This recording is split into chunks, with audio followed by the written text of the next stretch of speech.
Уважаемые коллеги, добрый день. Сегодня у нас первое совещание после продолжительных праздничных дней.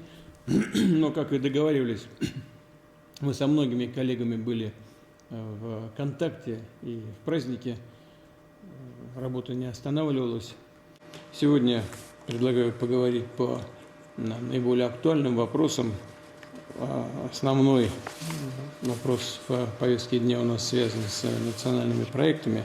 И попросил бы Новака Александра Валентиновича, а затем и Алексея Леонидовича Текслера доложить о запуске национальных проектов. Но начать предлагаю с оперативных вопросов. И прежде всего попросил бы Файзуллина Ирека Анваровича рассказать о работе систем ЖКХ в период новогодних праздников. Пожалуйста, Ирек Анварович. Спасибо, Владимир Владимирович. Уважаемые коллеги, слаженная работа ресурсоснабжающих, управляющих организаций, регионов, Ростехнадзора, органов государственного жилищного надзора позволила в выходные и праздничные дни провести без серьезных нарушений теплоснабжения наших граждан. С начала года в сфере теплоснабжения произошло 36 аварийных ситуаций, что в половине меньше прошлого периода. Благодаря оперативным действиям ответственных служб удалось своевременно устранить данные ситуации и не допустить бесконтрольного развития аварий. Прошлая зима показала, что крупные аварии явились следствием несоблюдения требований и инструкций персоналом организаций, служб и органов местного самоуправления. Именно поэтому при подготовке к отопительному периоду на эти вопросы было обращено особое внимание и обеспечено проведение в каждом регионе противоаварийных тренировок.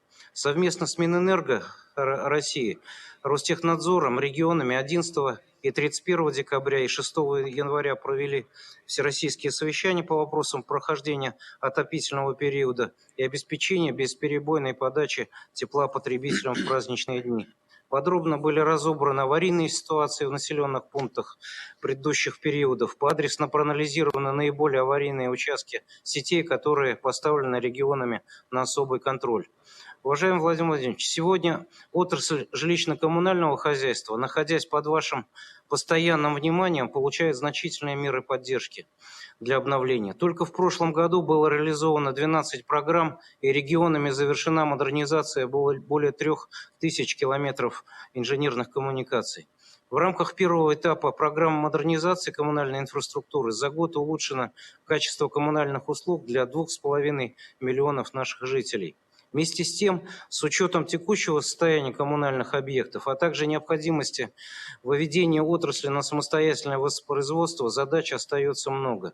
Поэтому в рамках вашего указа сформирован новый федеральный проект модернизации коммунальной инфраструктуры в рамках национального проекта «Инфраструктура для жизни». Этот масштабный проект позволит консолидировать все меры поддержки в единой программе, что позволит к 2030 году улучшить качество услуг для 20 миллионов жителей страны и ежегодно обновить 2,5% сетей из общего объема в стране. Реализация программы будет осуществляться за счет всех источников. Это и федеральное финансирование, региональное и внебюджетное, в том числе федеральные субсидии, инфраструктурные бюджетные кредиты, новые казначейские кредиты, списание 2/3 бюджетных кредитов регионов и инвестиционная программа ресурсоснабжающих организаций. Основным условием участия будет использование внутренних ресурсов отрасли, в том числе обеспечение учета ресурсов путем повышения оприборенности потребителей, утверждение единых нормативов потребления коммунальных услуг, реализация программ повышения их энергоэффективности, работа с платежной дисциплиной и задолженностью, а также утверждение инвестиционных программ ресурсоснабжающих организаций с повышением контроля за их реализацией. Мы подробно эти вопросы отрабатывали с регионами на заседаниях правительственной комиссии по региональному развитию во главе с Марашем Кизяновичем Хуснуллиным. В настоящее время завершается работа по формированию региональных комплексных планов модернизации коммунальной инфраструктуры. Сети с высокой долей аварийности в отопительный период включаются в комплексные планы в приоритетном порядке. Необходимо отметить, что правительством ежегодно оказывается системная поддержка регионов и в рамках проведения отопительного периода. Так, в конце прошлого года 6 регионов на обеспечение бесперебойного теплоснабжения более 1 миллиона жителей Уже выделено 10,3 миллиарда рублей дополнительно в проработке. Сегодня мы имеем еще работу по ряду регионов. В исполнении ваших поручений отдельно держим на контроле ситуацию в Соединенных регионах, а также Курской, Брянской, Белгородских областях. Приграничным регионам выделены средства на поддержку ресурсоснабжающих организаций и закупки блочно-модульных котельной, дизель-генераторов.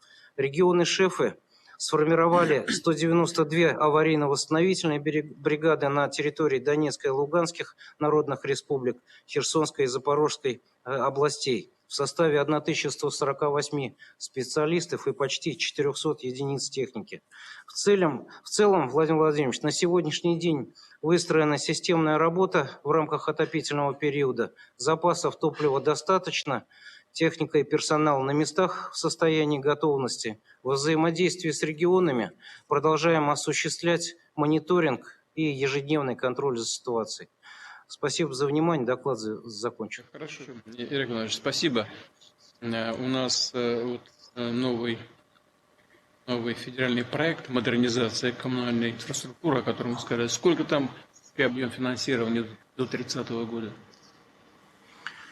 Общий объем финансирования из всех источников, Владимир Владимирович, вами поставлена задача 4,5 триллиона. Ну, там есть один из элементов, там все важно, но один из элементов очень важный, это модернизация объектов питьевого водоснабжения. Какие задачи вы ставите? В рамках, Владимир Владимирович, чистой воды внутри проекта мы предусматриваем там и федеральное финансирование, порядка 53 миллиардов в программе находится. Значит, сейчас отрабатываем вопросы разработки проектно-сметной документации. Это только я говорю о федеральной части. Естественно, программа предусматривает и региональное финансирование. И сегодня в рамках всех тех уточненных концессий, значит, мы требуем доведения до 80% значит, ежегодного фактически расходование средств ресурсоснабжающих организаций. 2000 объектов всего предполагается у нас завершить в этот 6-летний период. Хорошо, ладно. Пожалуйста, прошу вас держать это на особом контроле. Мы знаем, что в некоторых регионах страны вопрос с питьевым водоснабжением является особенно острым. Есть, Владимир Владимирович. Спасибо. И просил бы Цивилева Сергея Евгеньевича и Старовойта Романа Владимировича прокомментировать то, что было сказано Файзуллиным Мареком Ивановичем в первой части. Пожалуйста. Уважаемый Владимир Владимирович, функционирование топливно-энергетического комплекса России в период праздничных дней находилось на постоянном контроле Минэнерго. В целом, топливно-энергетический комплекс в указанный период отработал штатно. В зоне особого внимания Минэнерго в праздничные дни находились отдельные регионы Центрального федерального округа, Дальний Восток, юго-восточная часть Сибири, юг страны, новые приграничные регионы. Технологические нарушения, зафиксированные на объектах ТЭК, не оказали серьезного влияния на надежность и работоспособность систем ресурсообеспечения. Нарушенное электроснабжение потребителя восстанавливалось в кратчайшие сроки. В прошедшие праздничные дни произошло 84 технологических нарушения, оказавших кратковременное влияние на конечных потребителей. Это почти в 2 раза меньше, чем годом ранее. Массовые ограничения электроснабжения коснулись порядка 50 тысяч потребителей, проживающих в 5 субъектах. Они были связаны в основном с воздействием неблагоприятных погодных явлений. Оперативную ликвидацию возникающих нарушений обеспечили совместно с региональными властями системообразующие территориальные сетевые организации, начавшие свою деятельность в этот осенне-зимний период. Среднее время восстановления электроснабжения составило около 6 часов. Нарушение работы генерирующих объектов по причине перебоев с поставками топлива в указанный период не допущено. В рамках повышенной готовности на период праздников находилось 23 тысячи аварийно-восстановительных бригад, это более 150 тысяч человек и около 60 тысяч единиц специальной техники. Для резервирования социально значимых объектов привлечено 7 тысяч единиц резервных источников электроснабжения. Сформированы дополнительные силы и средства для восстановления разрушенных объектов энергетики в новых и приграничных регионах. Хочу выразить отдельную благодарность работникам отрасли, которые, рискуя своей жизнью, восстанавливали электроснабжение населения и социально значимых объектов в этих регионах. Владимир Владимирович, с начала этого года запущен ряд изменений, реализация которых повысит надежность электроснабжения потребителей и обеспечит стабильное развитие функционирования электроэнергетики. Первое. Разработан и утвержден основополагающий документ по развитию модернизации электроэнергетики до 1942 года. Генеральная схема размещения объектов электроэнергетики. Приступаем к ее реализации. С 1 января 2025 года Объединенная энергетическая система Востока, энергетические системы Архангельской области и Республики Коми начали работать в составе ценовых зон оптового рынка электроэнергии и мощности. Это позволит привлечь необходимые инвестиции для модернизации и развития инфраструктуры электроснабжения Дальнего Востока и отдельных территорий арктической зоны.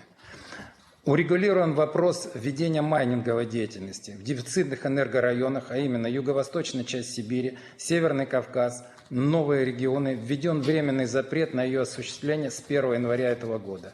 Владимир Владимирович, в заключение еще раз подчеркну, что энергетиками в постоянном режиме выполняются задачи по обеспечению стабильного, надежного функционирования объектов ТЭП. Работниками отрасли будет выполнено все необходимое, чтобы обеспечить надежное энергоснабжение и качественно пройти предстоящий отопительный сезон.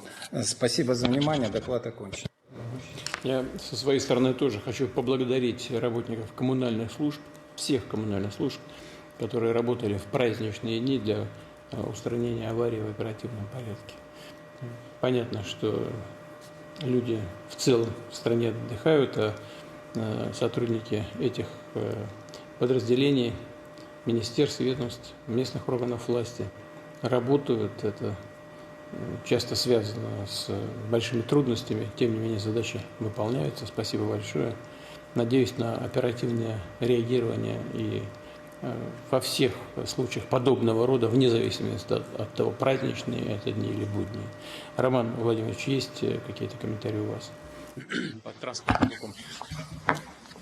Здравствуйте, уважаемый Владимир Владимирович. Транспортный комплекс отработал период новогодних праздников в штатном режиме. Разрешите доложить по видам транспорта. Воздушный транспорт. С 29 декабря по 8 января российские авиакомпании перевезли свыше 3 миллионов пассажиров, из которых более 2 миллионов 200 тысяч внутри России.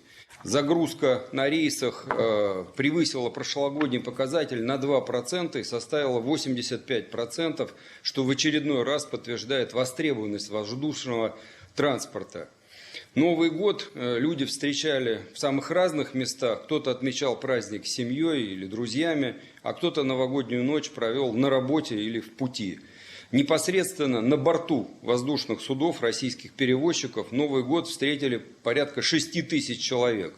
В ночь с 31 декабря на 1 января в небе одномоментно находилось 56 самолетов отечественных авиакомпаний. И этими самолетами управляли 112 пилотов, а безопасность и комфорт пассажиров обеспечивали более 200 бортпроводников. Для управления воздушным движением в новогоднюю смену вышли на работу около 1200 диспетчеров. В зимнем расписании российских авиакомпаний появилось более 50 новых авиамаршрутов. Наиболее популярными направлениями в период праздников стали рейсы в Москву традиционно, Санкт-Петербург, Сочи. А также в этот период для жителей стало возможным добраться воздушным транспортом в Великий Устюг. Спросом пользовались перевозки также на курорты Северного Кавказа, в Калининградскую область, на Алтай. Значительно увеличился межрегиональный пассажиропоток. По вашему, уважаемый Владимир Владимирович, поручению проводится работа с перевозчиками по предоставлению скидки в размере 50% на перевозки семей с детьми, в том числе многодетных. Уже с 1 января текущего года 23 крупнейшие российские авиакомпании, а они у нас перевозят более 95% всех пассажиров, начали предоставлять 50% скидку детям до 12 лет по всем внутренним направлениям в рамках всех действующих тарифов, за исключением бизнес-класса. Мероприятия по продаже билетов со скидкой 50% основными перевозчиками уже были реализованы в конце декабря. И по состоянию на сегодня перевезено более 260 тысяч детей. До конца января уже продано более 870 тысяч билетов. С 10 января все оставшиеся авиакомпании будут работать с предоставлением 50% скидкой. Необходимая нормативно-правовая база разработана. Напомню, что самые маленькие пассажиры, дети до 2 лет, перевозятся бесплатно по маршрутам внутри страны и со скидкой 90% на международных рейсах при покупке билетов без отдельного места. Также обеспечиваем доступные перевозки, в том числе семей с детьми, в рамках 3 программ субсидирования. Они полностью обеспечены финансированием. По программе субсидирования авиаперевозок с Дальнего Востока и Калининграда правом на льготные тарифы обладают в том числе многодетные родители, пассажиры до 23 лет, студенты калининградских вузов, а дети до 12 лет получают скидку 25%. По оставшимся 2 программам развития региональных перевозок и перевозок на Дальнем Востоке правом на льготные тарифы обладают все граждане России. По результатам вашего поручения, Владимир Владимирович, данного по итогам Госсовета по вопросам семьи, мы также проработали вопрос обязательного совместного размещения детей с родителями на борту воздушного судна. Эта норма наравне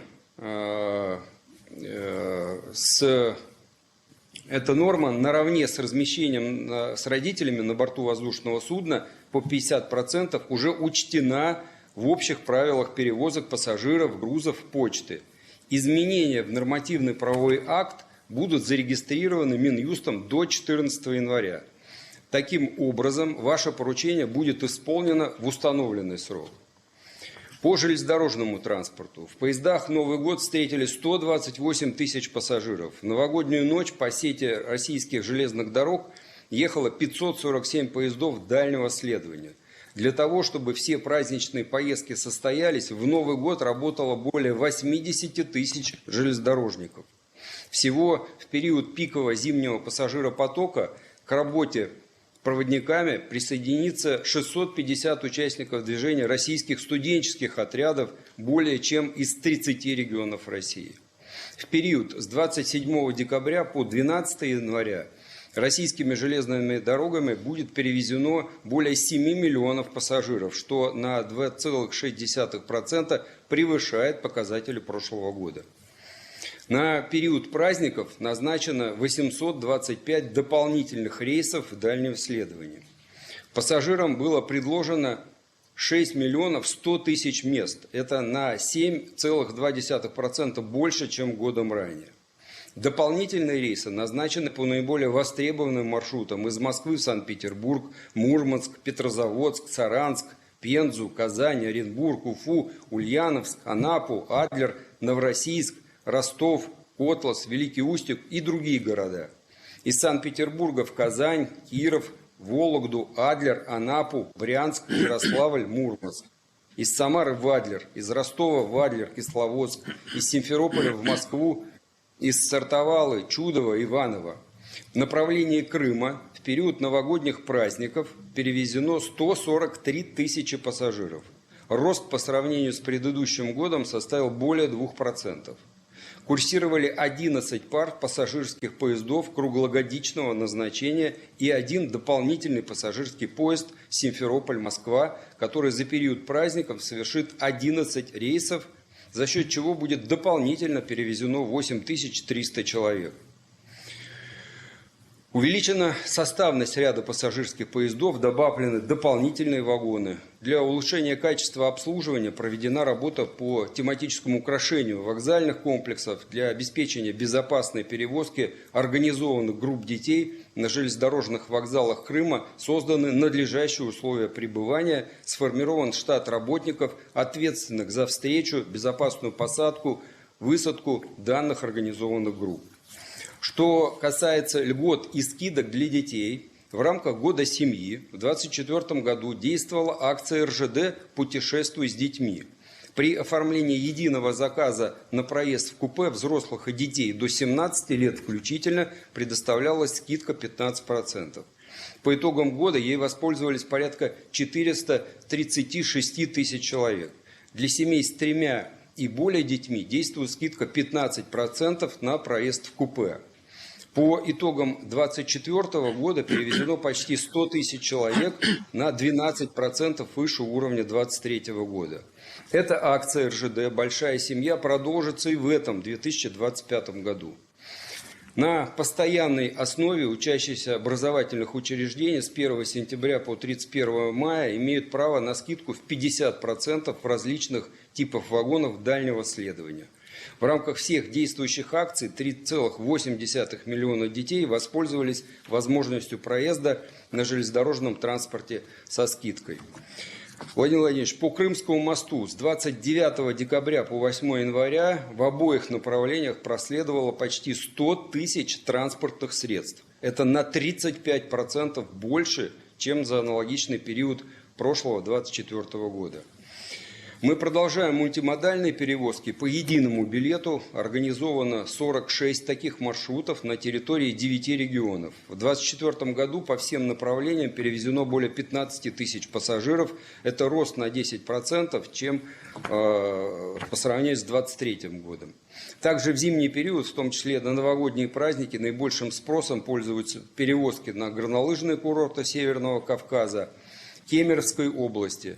Перевозки осуществляются в один из городов Золотого кольца России, Суздаль, на побережье Балтийского моря Калининградской области, в живописные города Белозерск, Вологды, в города Удмуртии и от международного аэропорта Махачкалы до центра города. На сегодняшний день можно выделить 19 основных туристических направлений межрегиональных автобусных перевозок. Популярностью пользуются Краснодарский край, Крым, Золотое кольцо, Северный Кавказ, Казань, Карелия, Алтай и множество других направлений. Уважаемый Владимир Владимирович, новогодний пик перевозок у нас пройден, и транспортный комплекс, мы уже начали подготовку ко второму традиционному пику, это летние перевозки, туристический сезон, готовим подвижной состав, разрабатываем новые маршруты, возводим новые объекты пассажирской инфраструктуры. Готовы к выполнению поставленных вами задач. Спасибо большое, доклад закончил. Хорошо, спасибо большое, спасибо. Марат Александрович, мы перед Новым годом вводили в строй объекты инфраструктуры и говорили о результатах работы строительного комплекса.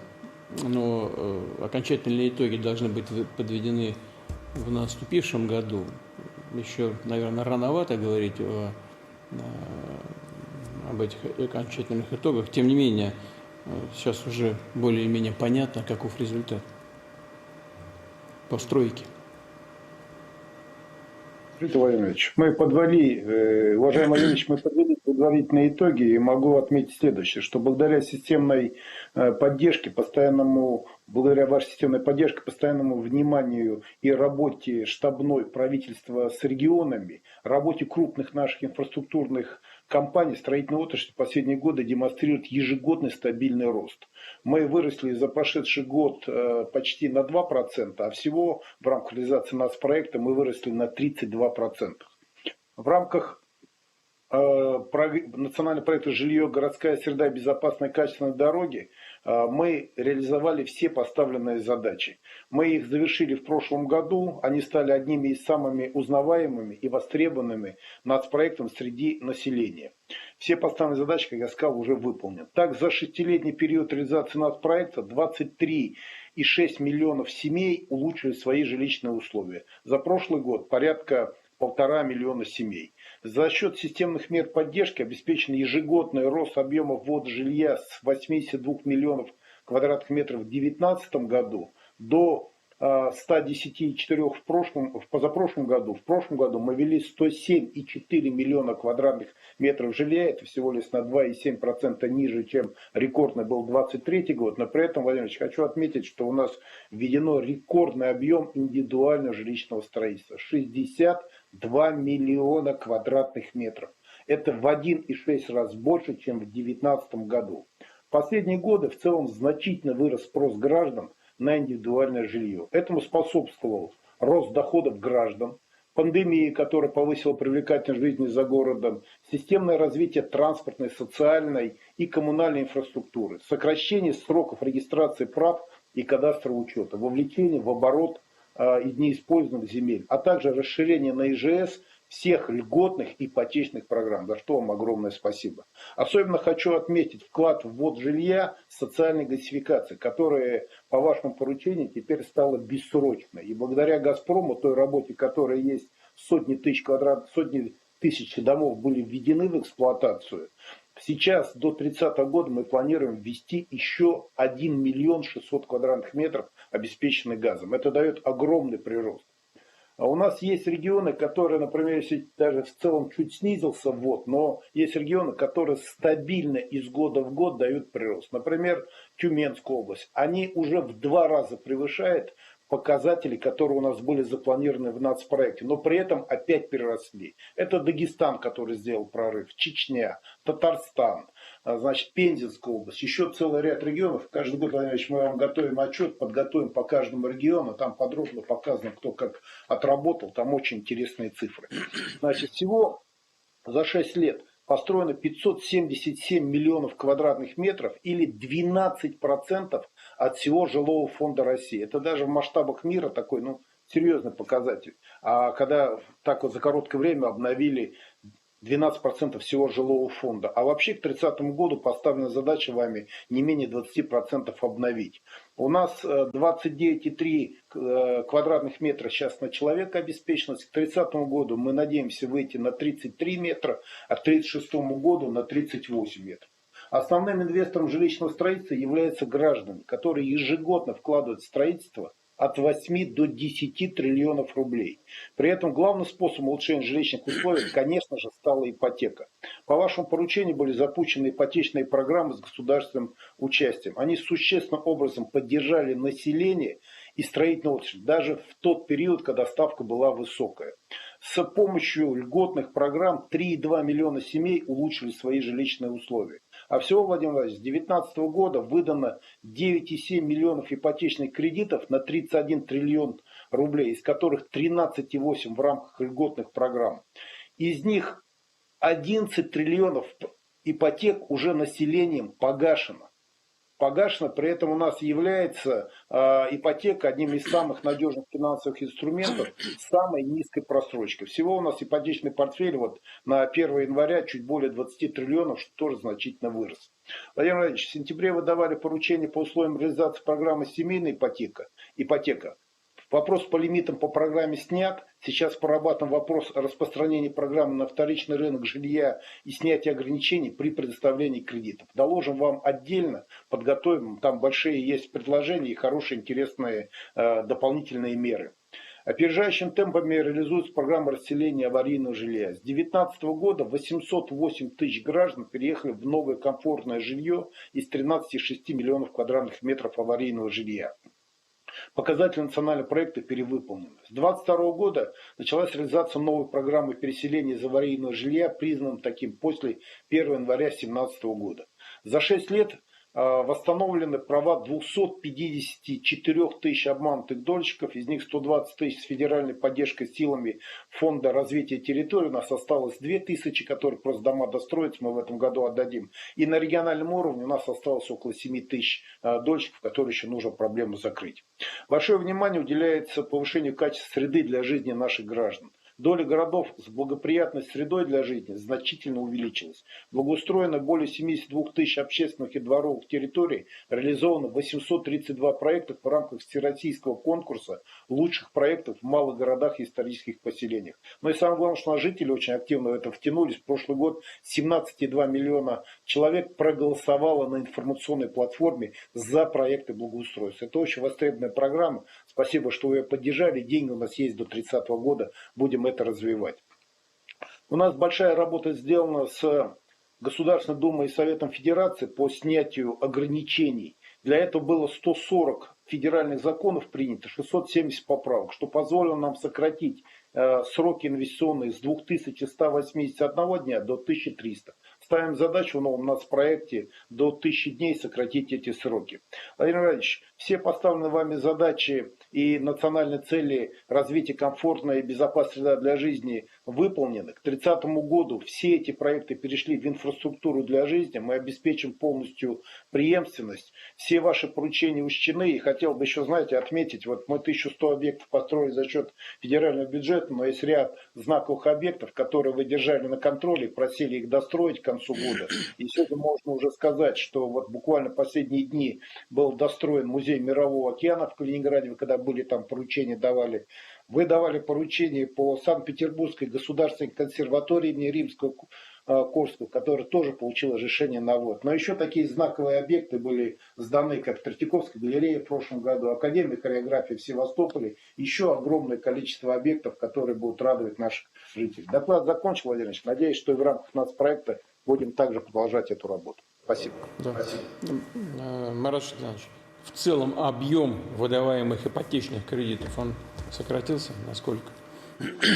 Значительно сократился. Понятно, что при такой ставке, конечно, мы тут все понимаем, что надо уменьшать эти объемы. Да? Мы как бы терпим пока, но готовим ряд, я говорю, предложений, как можно все-таки поддержать и граждан в этой ситуации, особенно по семейной ипотеке, по демографии. То, что вот вы сказали по малым городам, где нет сегодня строительства, мы подготовили с Минфином, с банками, мы вот очень активно работаем. Можно мы вам отдельно доложим, там есть интересные предложения. Надеемся на вашу поддержку. Да, просил бы это сделать как можно быстрее. Да. И еще один вопрос. Мы с вами это обсуждали в ходе прямой линии в декабре. Вы видели, слышали вопрос из Татарстана по поводу обманутых дольщиков. Как я и предполагал, речь идет просто о жульнической операции, которая была еще совершена без учета этих счетов, специальных счетов, скрытых счетов по объектам ИЖС. Можете дополнительно что-то сказать? Я просил вас с этим разобраться. Да, Владимир Ильич, мы детально разобрались по этому вопросу. Я переговорил с руководителем региона. Значит, там картина следующая. Эти жители строили не по программе долевого участия. Они не подпадают в категорию обманутых дольщиков. Там часть квартир была реализована коммерческими организациями, а часть вообще индивидуальными предпринимателями. Значит, 4 человека осуждено на сегодняшний день, находятся под арестом. Значит, но жителям от этого не легче, поэтому регионом принято решение о том, что они окажут помощь через социальную поддержку. Это республиканская программа такая есть. То есть квартиры дадут жителям оттуда. Плюс дадут по 1 миллиону рублей на первоначальный взнос. То есть эта задача будет решена. Но ключевой здесь вопрос системный, что у нас ИЖС на индивидуальное жилищное строительство по вашему поручению закон начинает действовать с 1 марта 2025 года. И мы надеемся, что этот закон нам позволит не допускать таких хозяйственных договоров, которые по договорам подряда с жуликами заключили, значит, несостоятельными. Те собрали понемножку денег, построили фундаменты и все, пропали с деньгами. Значит, я надеюсь, что больше у нас таких фактов будет, и не будет совсем в будущем, а сейчас те, которые есть, будем дорабатывать, закрывать эти вопросы. Спасибо вам за это решение по закону. Да. И, Владимир Ильич, там еще один был ваше поручение по Мариуполю, то, что вы тоже поручали, я перед Новым годом съездил, значит, поговорил с жителями, встретился. Там жители сейчас получают квартиры. Вот сегодня я еще получил информацию. Там по Накиму 25 жители 110 квартир, уже 90 квартир получили на руки ордера. Так что мы этот вопрос за январь тоже закончим. Там, где люди жили и их дома были снесены, а участки отданы инвесторам, нужно, конечно, сделать все для того, чтобы люди получали квартиры близко к прежнему месту жительства, чтобы их куда-нибудь там за черту города не переселяли. Я прошу вас обратить на это внимание. Да, все доработаем, все сделаем. Спасибо. Спасибо большое. Марат Шахриянович упомянул сейчас о Петербургской консерватории. Ольга Борисовна, как там дела, как вы оцениваете? Сейчас, Владимир Ильич, здравствуйте, коллеги. Вы знаете, действительно, Уже летом практически полная готовность по реставрации была. Идет важнейший очень для нас момент закупки музыкальных инструментов. Это было достаточно сложно и для наших коллег-подрядчиков, которые трудились и старались все сделать в срок. Но мы на постоянной связи и с ректором, и со всей командой консерватории, потому что очень важно, чтобы помимо этих выдающихся сцен и пространства, и уникального зала Рубинштейна, который мы надеемся, что будет работать постоянно, как концертное пространство, которое дает возможность всем и жителям города, и большому количеству туристов приходить туда на лучшие из лучших концертов. Это место всегда славилось, это пространство уникальное именно такого рода мероприятиями. Нам очень важно, чтобы сам образовательный процесс происходил инфраструктурно, на том высочайшем уровне музыкальном, который был и всегда, и вот сейчас практически завершается закупка музыкальных инструментов. Мы с Ираком Анваровичем постоянно на связи. На самом деле очень сильно нам Марат Шакирзянович и ППК, наши коллеги, помогали и заканчивали этот объект героически. Ну и сейчас, конечно, мы все вместе продумываем, как правильно ввести в эксплуатацию это огромное здание, и это действительно уже будет отдельным вызовом для всей команды, в том числе и педагогического состава, которые с нетерпением ждут открытия. Ольга Борисовна, я что-то не понимаю, наверное. Ремонтировали это мы здание, а при чем здесь музыкальные инструменты? Они куда делись? Нет, дело в том, что они тоже, Владимир Владимирович, они были в очень плохо. Во-первых, их не хватало. Они были в ужасном состоянии. Здание реставрировалось очень долго. И, конечно, что очень нам важно, в том числе и концертные рояли, и рояли, которые дополнительно закупались для образовательного процесса, это все будут новые, высокого качества музыкальные инструменты.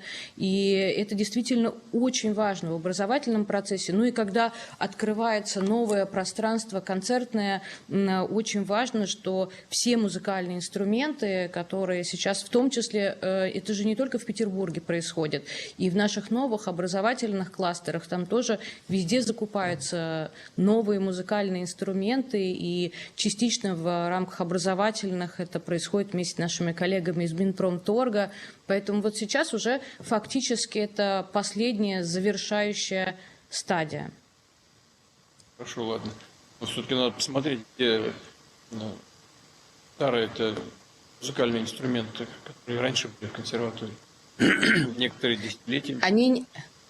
Они никуда не делись, и, например, те же струнные инструменты, конечно, останутся, и на них будут также трудиться, а клавишные, которые, к сожалению, со временем действительно выходят из строя, необходимо было полностью под замену. Ну и пространство для репетиций становится больше, и есть больше возможностей для того, чтобы принять большее количество студентов, и в том числе, что для нас очень важно, студентов из зарубежных стран, которые очень любят получать образование в творческих вузах Санкт-Петербурга в первую очередь. Хорошо. А строителям какие-то есть вопросы, Ольга Борисовна? С нашей стороны нету, мы в постоянном контакте, и сейчас все происходит в намеченные сроки. Хорошо. Я подъеду, посмотрю, что там Марат Шакирзянович будут счастливы. Мы все будем счастливы показать, Владимир Владимирович. Да, хорошо. Ладно.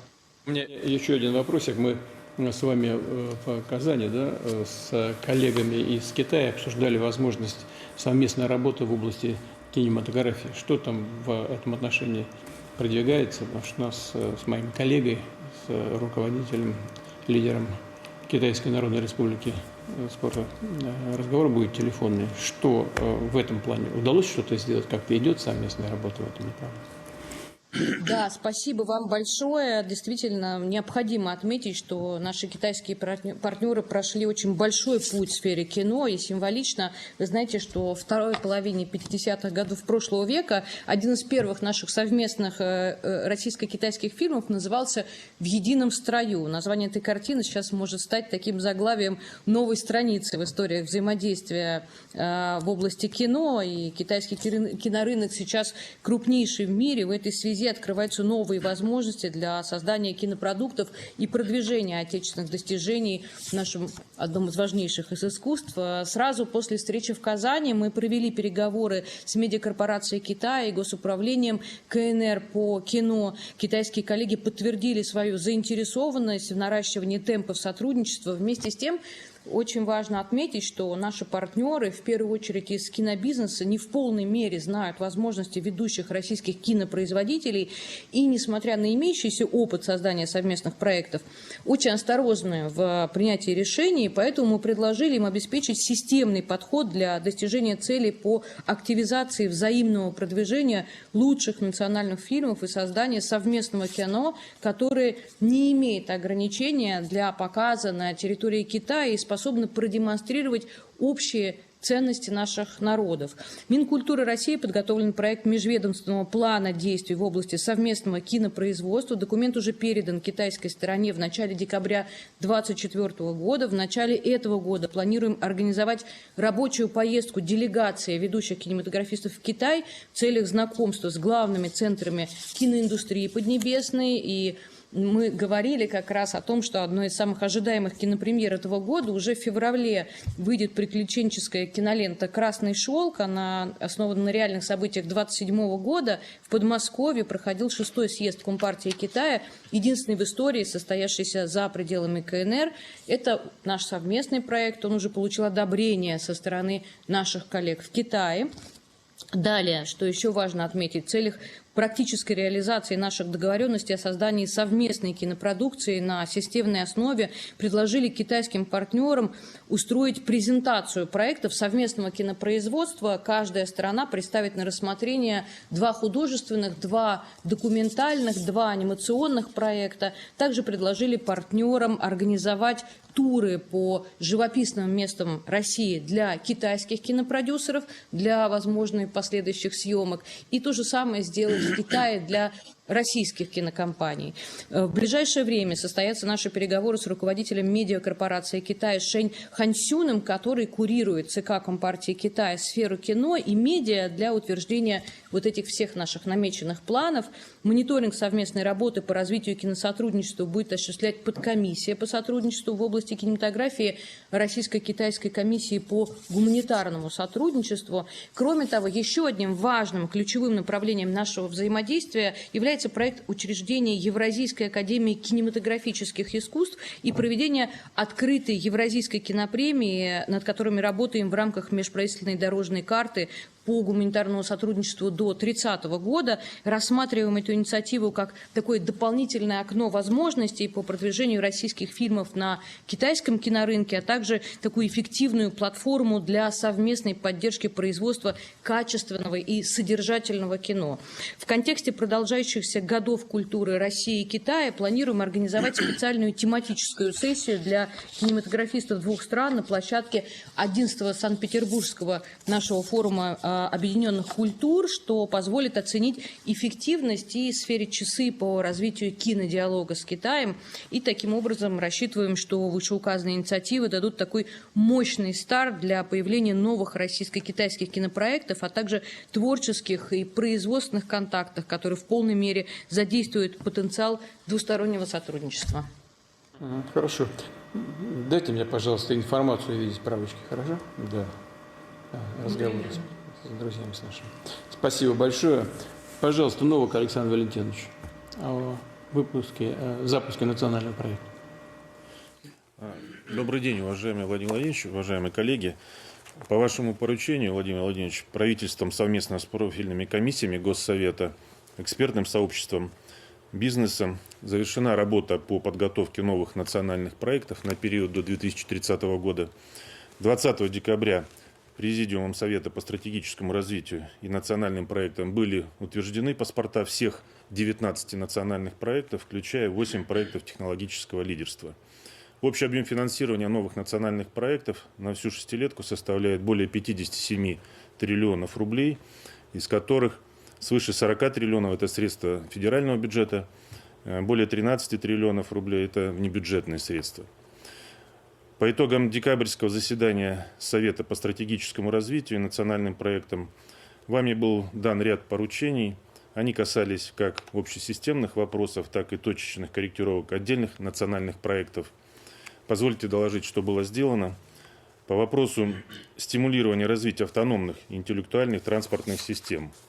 Министерством транспорта России на всех видах транспорта проводится работа по совершенствованию нормативно-правовой базы в области беспилотного транспорта. Так уже создана нормативно-правовая база по автономному судовождению, эксплуатации беспилотных воздушных судов. Беспилотные автомобили в настоящее время эксплуатируются в рамках экспериментальных правовых режимов с участием 15 отечественных компаний, среди которых Яндекс, КАМАЗ, Сбер, Газпромнефть, Московский метрополитен и другие.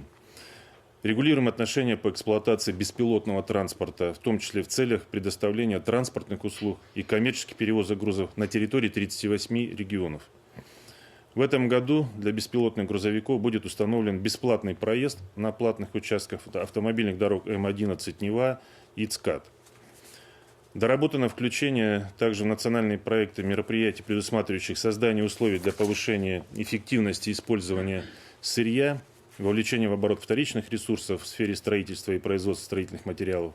В составе национального проекта «Экологическое благополучие» выделен отдельный федеральный проект «Экономика замкнутого цикла», в котором предусмотрены мероприятия, направленные на совершенствование законодательства и развитие рынка вторичных ресурсов, создание соответствующей инфраструктуры, системы мониторинга вовлечения вторичных ресурсов в экономический оборот. Все это позволит к 2030 году вовлечь в оборот не менее 25% вторичных ресурсов из отходов строительства. Относительно обеспечения финансирования мероприятий по благоустройству набережных и парков, а также исторических центров городов за счет средств федерального бюджета. Минстроем данные мероприятия включены в составе национального проекта «Инфраструктура для жизни». Все необходимые средства в бюджете на эти цели предусмотрены. Это примерно по 60 миллиардов рублей ежегодно. Помимо этих средств на реализацию крупных проектов также Минстрой планирует привлекать внебюджетное финансирование и инфраструктурные бюджетные кредиты. Один из общесистемных вопросов, которому, Владимир Ильич, вы поручили уделить особое внимание, это поддержка регионов Дальнего Востока и Арктики и включение в национальные проекты мероприятий мастер-планов развития дальневосточных и арктических городов. В 5 национальных проектах выделили отдельные разделы и включили в проекты мероприятия мастер-планов, обеспеченные финансированием из федерального бюджета в объеме 433 миллиарда рублей. До конца первого полугодия также определимся по источникам финансирования и срокам реализации мероприятий мастер-планов, пока не включенных в национальные проекты. Будем приоритизировать расходы на эти цели, в том числе с учетом использования бюджетных кредитов.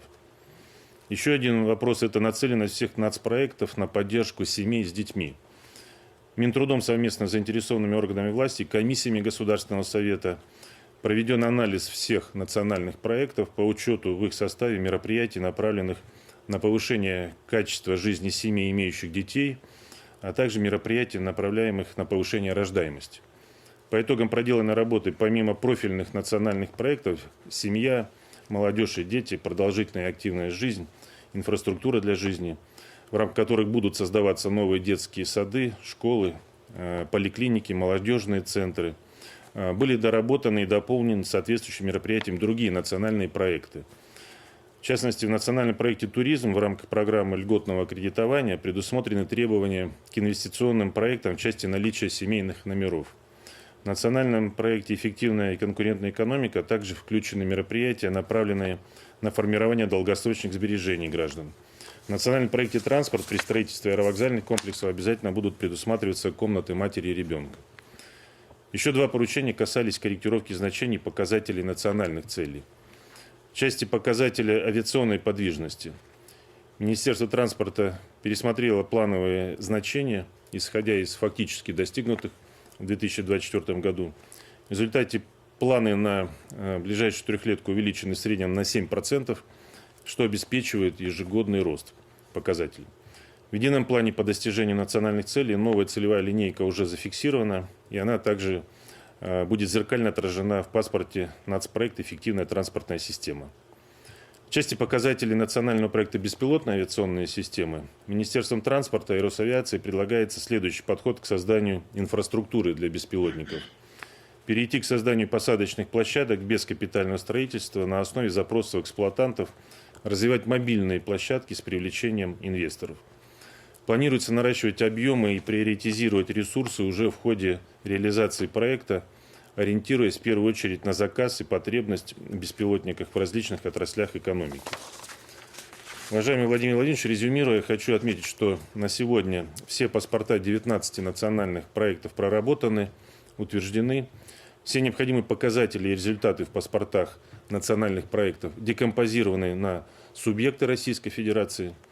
Финансирование до регионов доведено в полном объеме. Так, только на 2025 год регионам предоставлено порядка 1 триллиона рублей из федерального бюджета. Заключены все необходимые финансовые соглашения. Всего 3718. Донастроили также систему управления. Главы регионов, которые возглавляет профильная комиссия Госсовета, вошли в состав проектных комитетов. Также в соответствии с данными вами поручениями законодательно предусмотрели право списания 2/3 задолженности регионов по бюджетным кредитам. Высвобождаемые средства будут направляться на поддержку инвестиций, на инфраструктурные проекты, переселение граждан из аварийного и жилищного фонда. Кроме того, в федеральном бюджете предусмотрены средства для запуска нового инструмента казначейских инфраструктурных кредитов. В соответствии с бюджетными процедурами до 1 апреля будут заключены все необходимые соглашения о предоставлении субсидий из федерального бюджета юридическим лицам. За контроль исполнения национальных проектов будет отвечать цифровая система мониторинга, доказавшая свою эффективность во время предыдущего цикла реализации национальных проектов. Планируем продолжать ее развитие с точки зрения анализа рисков. Система управления проектами обеспечит необходимую гибкость управления и при необходимости позволяет в оперативном режиме вносить изменения в проекты, в том числе в рамках учета обратной связи от населения. Уважаемый Владимир Владимирович, по вашему поручению также правительство завершило формирование единого плана по достижению национальных целей развития на период до 2030 года и на перспективу до 2036 года. 30 декабря он утвержден председателем правительства. Единый план включает не только национальные проекты, но и все другие направления, инструменты деятельности правительства, направленные на достижение национальных целей. Будет обеспечен прозрачный мониторинг хода достижения всех национальных целей, их показателей и задач, которые, в свою очередь, синхронизированы с национальными проектами. Владимир Владимирович, в настоящий момент все необходимые процедуры завершены. Приступаем к реализации национальных проектов совместно с регионами.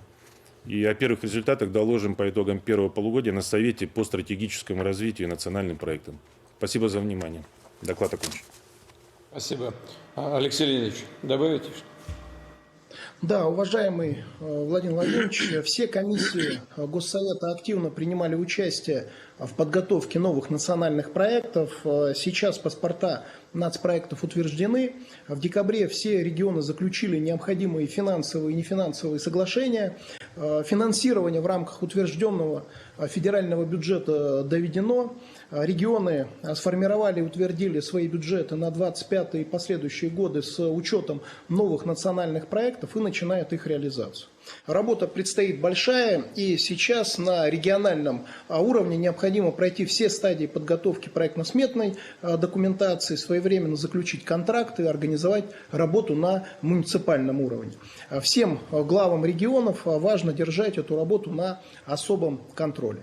Вместе с тем мы понимаем, что жизнь не стоит на месте, может вносить свои коррективы, а также вы поручали реализацию национальных проектов проводить с учетом обратной связи от наших граждан, поэтому система управления национальными проектами должна быть гибкой, иметь возможность вносить необходимые изменения в проекты, в том числе в части финансирования необходимых мероприятий, чтобы обеспечить максимальный эффект. Значительная часть вопросов от субъектов, которые мы обсуждали в течение прошлого года, отработаны, что нашло свое отражение в паспортах национальных проектов. И мы рассчитываем, что в рамках мониторинга и последующих корректировок бюджета, в том числе в этом году, оставшиеся вопросы будут тоже учтены. А сейчас, уважаемый Владимир Владимирович, регионы приступают к активной реализации новых нацпроектов. Хочу отметить, что налажено взаимодействие с правительством, главы регионов, руководители комиссии Госсовета включены в проектные комитеты. все профильные комиссии, в том числе комиссию, которую возглавляю я по направлению экономика и финансы, совместно с федеральными министерствами продолжим исполнение всех намеченных планов. И в завершении, уважаемый Владимир Владимирович, хочу от всех субъектов еще раз поблагодарить вас за решение о списании 2/3 задолженности регионов по бюджетным кредитам. Совместно с Минфином и аппаратом правительства мы согласовали порядок списания, и регионы готовы к его практической реализации. Спасибо большое, доклад окончен. Да. Ну, списание полученных кредитов – это не самый лучший инструмент решения экономических вопросов, но исходим из того, что в данном случае это необходимо и полезно сделать. Просил бы просто коллег в регионах выстраивать свою работу таким образом, чтобы она была экономически обоснованной, чтобы все шло по плану. Прошу не затягивать вопросы, связанные с решением социально-экономических вопросов, не откладывать все на потом. Понимаете, о чем я говорю? Вовремя принимать ответственные решения, даже если они не являются сверхпопулярными. Но главное вовремя все делать, и тогда никаких сбоев не будет, уверен абсолютно. Ну и, конечно, прошу Госсовет, правительство, руководство регионов все сделать для того, чтобы все намеченные цели и задачи в рамках национальных проектов были достигнуты, все задачи реализованы, решены. Здесь очень важно, чтобы те документы, которые подготовлены, о которых сейчас Александр Валентинович говорил, чтобы они не расходились с реалиями жизни. Как и говорил уже неоднократно, будем оценивать результаты не по бумагам, а по тому, как предпринимаемые нами действия, проводимые мероприятия отражаются на жизни конкретных людей. Вот прошу именно из этого исходить. Планы планами, там, проекты проектами, а жизнь сама по себе вот так не должно быть.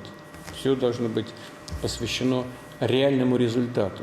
А реальный результат будет оцениваться по тому, как граждане страны оценивают нашу работу. Вот, спасибо большое за ту часть, которая была проделана. Надеюсь, что все будет выстроено именно вот по тех параметрах, о которых только что было мною сказано. Ну и, конечно, мы не можем сегодня обойти стороной один из таких очень острых, серьезных вопросов, связанных с вопросами экологии. Речь идет о ликвидации последствий крушения танкеров в Черном море и связанных с разливом нефтепродуктов. Создана соответствующая была рабочая группа, сначала на региональном уровне, потом на федеральном, а затем все-таки правительство пришло к необходимости объявить ЧС республиканского значения. В соответствии с нормативной базой возглавляет эту работу Министерство по чрезвычайным ситуациям. Я бы попросил Куренкова Александра Вячеславовича дать оценку тому, что сейчас мы имеем, и то, что, по вашему мнению, мы должны сделать все вместе в ближайшее время для того, чтобы минимизировать последствия этого экологического происшествия. Практически это, знаете, один из самых серьезных вызовов в области экологии, с которым мы столкнулись за последние годы.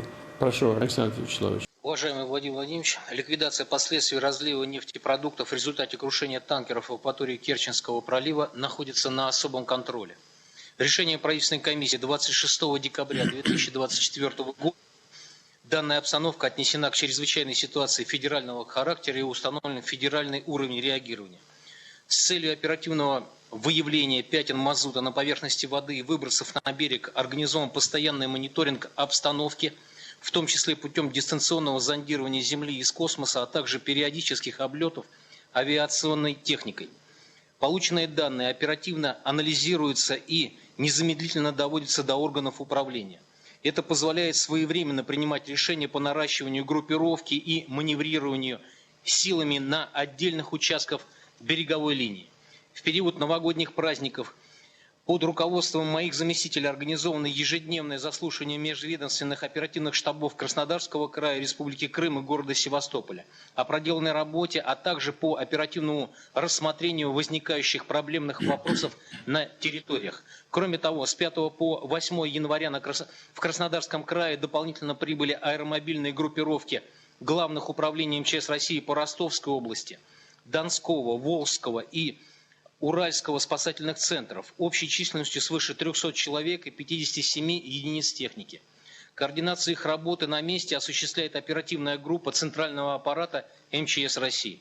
В акватории Керченского пролива подразделениями Морспасслужбы за прошедший период обследовано свыше 1500 квадратных километров, собрано 25 тонн нефтесодержательной жидкости. В непосредственной близости от береговой линии, в том числе в порту города Анапы, с использованием сорбента обработано более 38 тысяч квадратных метров акватории, собрано свыше 14 тонн нефтепродуктов, а также на отдельных участках установлены боновые заграждения, в том числе вокруг кормовой части одного из танкеров. На месте крушения танкеров продолжается постоянный мониторинг обстановки на предмет отсутствие утечки мазута с привлечением водолазов и телеуправляемых необитаемых подводных аппаратов.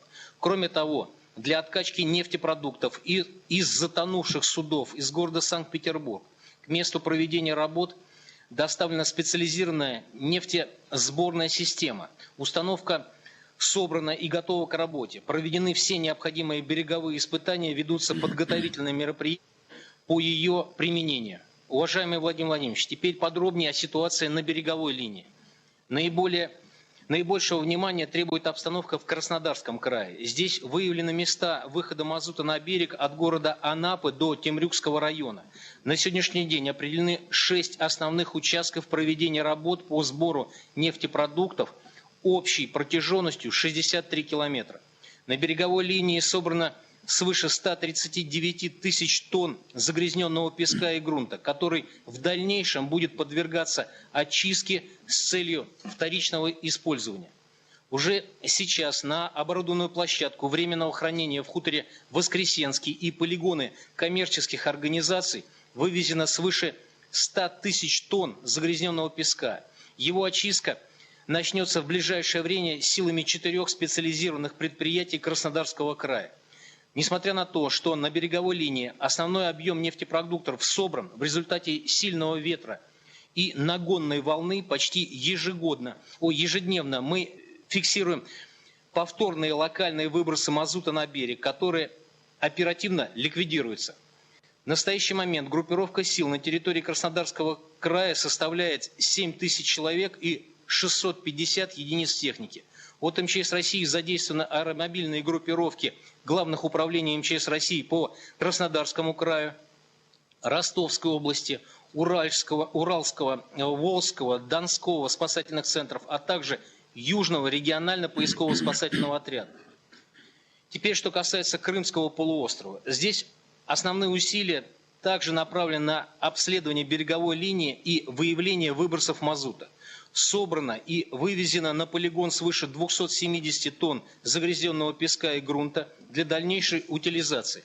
4 января зафиксировано появление мазута в черте города Севастополя.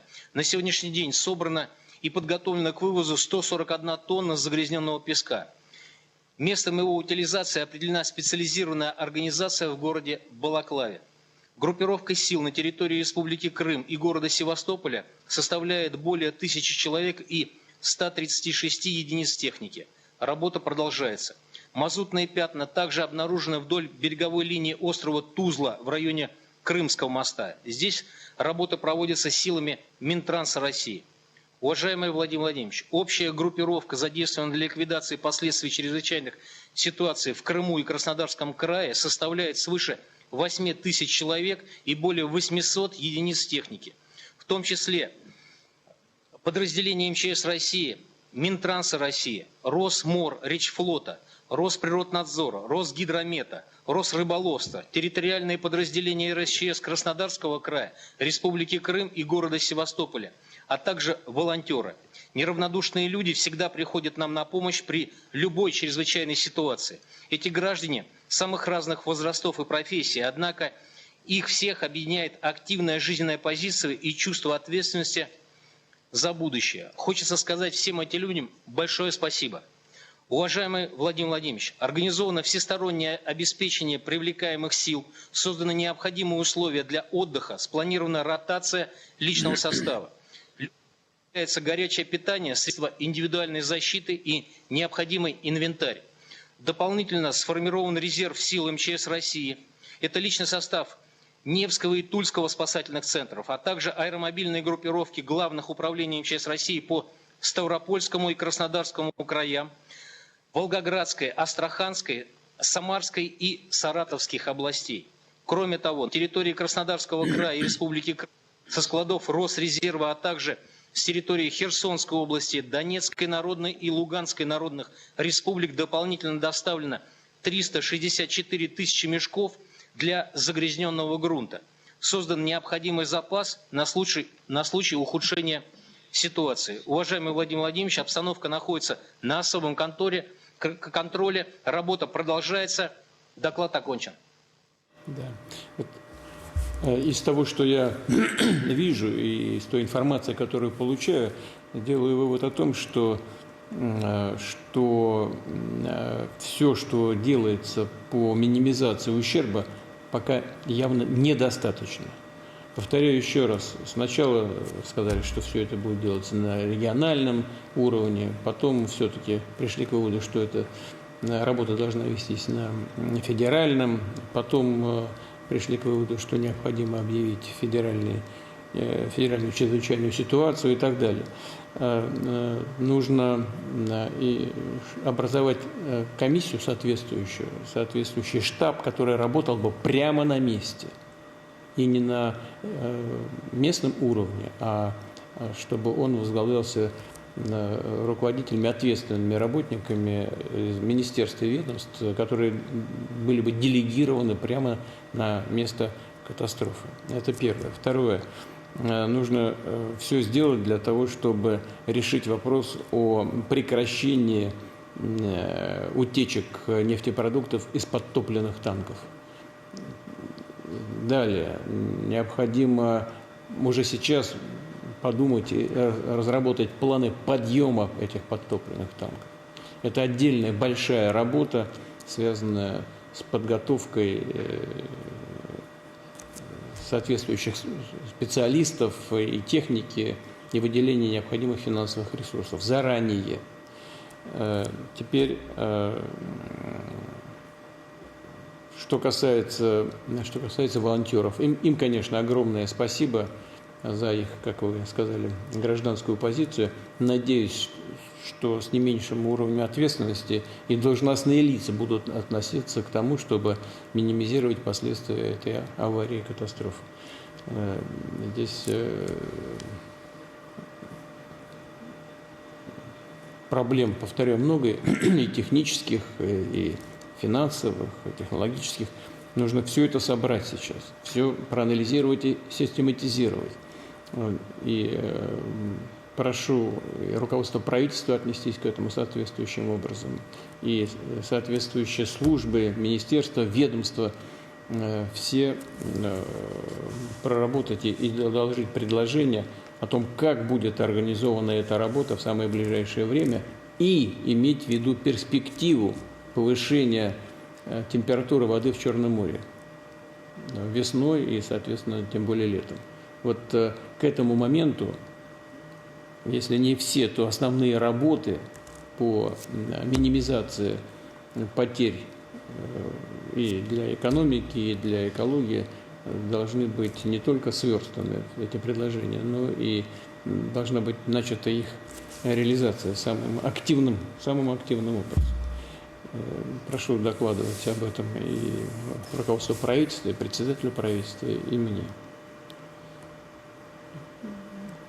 И, Александр Вячеславович, подготовьте мне в самое ближайшее время эти предложения. Вот прямо как можно быстрее. И направьте в мой адрес. Есть, Владимир. Да. Спасибо. Да, и сегодня день рождения у Мурашко Михаила Альбертовича. Хочу вас, Михаил Ильич, поздравить с днем рождения, пожелать вам всего самого доброго от своего имени и от имени всех коллег из правительства Российской Федерации. Хочу вас поблагодарить за работу.